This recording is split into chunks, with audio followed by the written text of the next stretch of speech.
बहुत समय पहले मेक्सिको के पहाड़ी इलाके में बसा एक छोटा सा गांव था, जिसमें इसाबेला नाम की एक लड़की रहती थी। उसकी आंखों में मासूमियत थी और चेहरे पर अजीब सी उदासी, जैसे वो कुछ छुपा रही हो।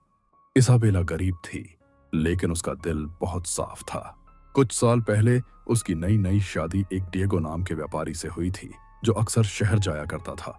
शुरुआत में डिएगो हर दिन समय से अपने घर लौट आता और अपने बच्चों के लिए खिलौने और इसाबेला के लिए गहने लाता। उनके 2 छोटे बच्चे थे, माटेओ और लूना।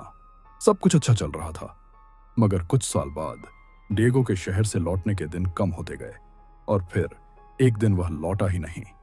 गांव में अफवाह फैली कि डिएगो ने शहर में किसी औरत के साथ शादी करके नई जिंदगी शुरू कर ली है। इसाबेला ने पहले विश्वास नहीं किया, लेकिन कुछ दिन बीतने के बाद जब सच्चाई सामने आई तो उसका दिल टूट गया। उसने रो रो कर अपनी हालत बहुत खराब कर ली। इसाबेला गुस्से, धोखे और दर्द की वजह से पागल हो चुकी थी। उसने अपने दोनों बच्चों का हाथ पकड़ा और नदी की तरफ चल पड़ी। नदी का पानी उस रात पहले से ज्यादा काला और ठंडा था। जबरदस्ती बच्चों को पानी में डुबाने लगी। बच्चे डर कर चीखने लगे। तभी अचानक से इसाबेला को एहसास हुआ कि वह क्या कर रही है, लेकिन तब तक बहुत देर हो चुकी थी। दोनों बच्चे नदी में गुम गए। कुछ दिनों बाद इस सदमे की वजह से इसाबेला भी उसी नदी में कूद के अपनी जान दे दी। कई लोक कथाओं में बताया जाता है कि समुद्र के आसपास की जगहों पर देर रात तक एक औरत के बिलखने की आवाजें गूंजती है।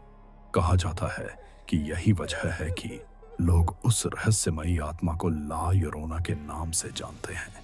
स्थानीय लोगों का मानना है कि रात के समय नदी के किनारे जाना खतरे से खाली नहीं होता, क्योंकि जिसने भी उस रोती हुई परछाई को देखा या उसकी आवाज पर ध्यान दिया, उसकी जिंदगी में मुसीबतों की शुरुआत हो जाती है। यहां तक कहा जाता है कि उस इंसान की मौत भी बेहद डरावनी हो सकती है। वहां के गांव वालों का कहना है कि उस दिन के बाद से नदी के पास एक सफेद साया दिखने लगा। आधी रात को एक औरत की दर्द भरी आवाज गूंजती, मेरे बच्चे, मेरे बच्चे। जो भी उस आवाज का पीछा करता, वह वापस नहीं लौटता है। सालों बाद उसी गांव में रहने वाला एक लड़का टोमास अपनी छोटी बहन के साथ देर रात तक नदी के किनारे खेल रहा था। अचानक बहन ने कहा, भैया, कोई आंटी रो रही है। टोमास ने पीछे मुड़कर देखा। नदी के पानी से एक औरत निकल रही थी। लंबे गीले बाल, सफेद कपड़े और आंखों में अजीब सी चमक। वह धीरे धीरे पास आ रही थी। उस औरत ने मीठी आवाज में कहा, बच्ची, क्या तुम मेरी लूना हो? टोमास को खतरे का एहसास हुआ।